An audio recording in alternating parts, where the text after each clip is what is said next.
Today is October 18th, and in just 18 days, we have an election. Now, in this election, there's a lot of things that are up for debate. There's a lot of things that are on the ballot. What's going to happen for Social Security? What's going to happen to the U.S. border? What's going to happen just to politics and the economy in general? But what about federal stimulus? Well, that's what we're going to discuss today because millions of people will be impacted because of what both lawmakers, both candidates, this is Vice President Kamala Harris and former President Donald Trump, what they are proposing and promising. Well, many people are looking at this as their deciding factor as to who to vote for. So today, I want to talk about the stimulus that is coming in 2025 and how this could impact you. So I'll break all this down in just a moment, but all I ask is one thing. Takes 2 seconds. Go ahead, hit that like button if you enjoy these daily updates. And now, let's begin.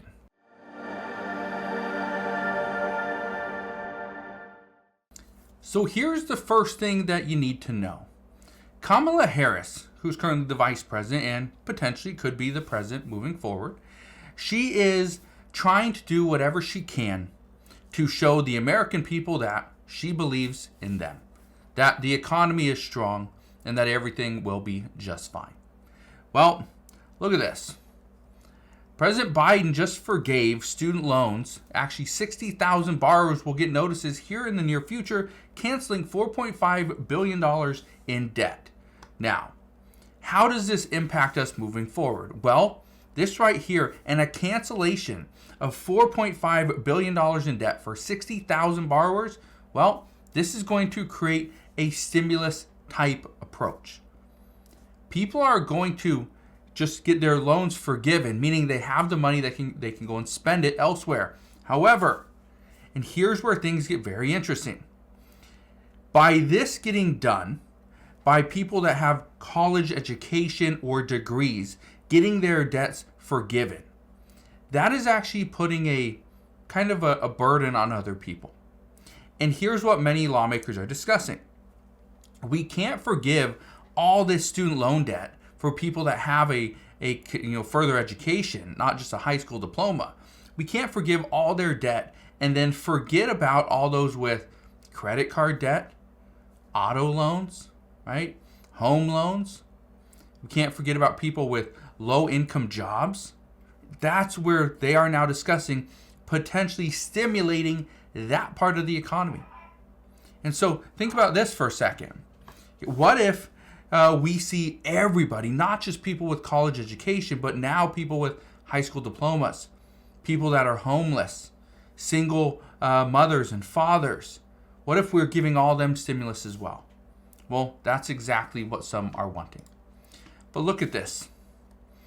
Former President Donald Trump, he wants to cap credit card interest rates at 10%. But critics warn that it could cause people to lose their cards. Here's what we know. And again, I'm bringing this up because these are how the current politicians are planning to stimulate the economy moving forward. Right now, many people are arguing that having a credit card interest rate at 22 to 23% is just downright disrespectful. Okay? There's no way people are ever going to get out of this debt. And they're probably right. But if we cap credit card interest rates at 10%, here's what's going to happen. If we don't have any policy to stop credit card companies from pretty much canceling all these people's cards, that's exactly what they're going to do. If somebody has a credit card interest rate at 22%, and yet former President Donald Trump thinks he's going to come in and just cap it at 10%, it's not going to work. Those people are going to get their cards canceled. But if somebody has a credit card at 10, 11, 12, 14%, not that big of a deal. And so those people could continue to spend. But again, this is just one of the things that former President Donald Trump is actually proposing. Guess what? We do know Democrats like this idea as well. So this is a bipartisan, it's not really a bill, but it's a bipartisan idea that they are moving forward with. As far as if it goes anywhere and passes Congress, I don't know. We'll find that out soon enough. Here's another one. No tax on tips. This article from NPR says why politicians love it and economists don't. Now, here's something I want to bring up. A lot of people have been asking about this no tax on tips because this is something that former President Donald Trump first announced when he was campaigning in Nevada. And Vice President Kamala Harris, she likes this idea as well. So do many Democrats. So there's a bipartisan consensus here that this is good for the economy.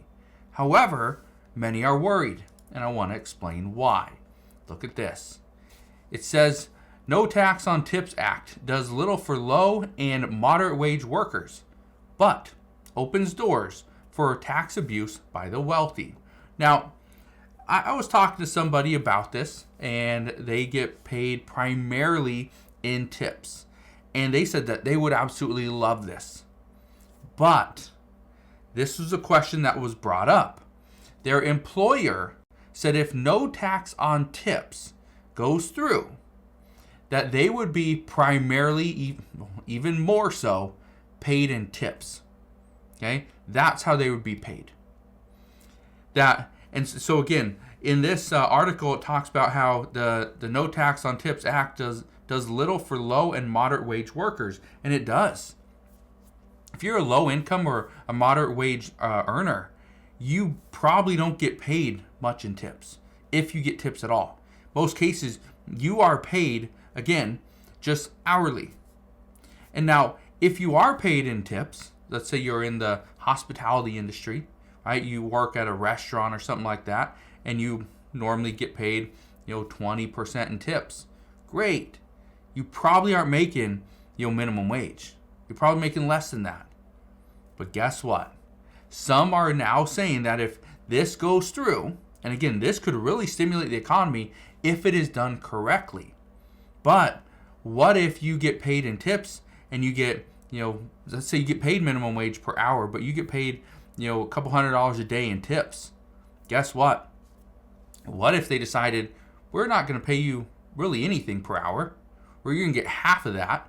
And again, now we don't even have to pay social security taxes on that. You don't have to pay income taxes on that, right? There's a lot of taxes you will not have to pay. Your employer won't have to pay either because you're getting paid in tips. So again, this is just another way lawmakers are planning to stimulate the economy. But I bring this to your attention because these are the things that are on the ballot. We got 18 days to decide who we want to vote for. Who do we want running the country for the next 4 years? Is it Vice President Kamala Harris or is it former President Donald Trump? Again, I'm not here to tell you this is who you need to vote for. Everyone's going to pick who they want depending on their own situation and their own circumstances. But you got to decide likely in the next couple of weeks because you need to vote on November 5th. So we're going to see what happens moving forward. All I can tell you right now is millions of people will be impacted in one way or another. If it's with Vice President Kamala Harris, there will likely be additional benefits given to the American people. If it's through former President Donald Trump, yes, there will be certain benefits to the American people, but businesses are going to get a substantial boost. And hopefully those businesses take that those additional profits that they're making or the savings that they're getting on taxes and push that down to their workers. So we'll see what happens, but that is what we know as of today. So again, thank you guys for watching. Consider subscribing, and I'll see you guys on the next one.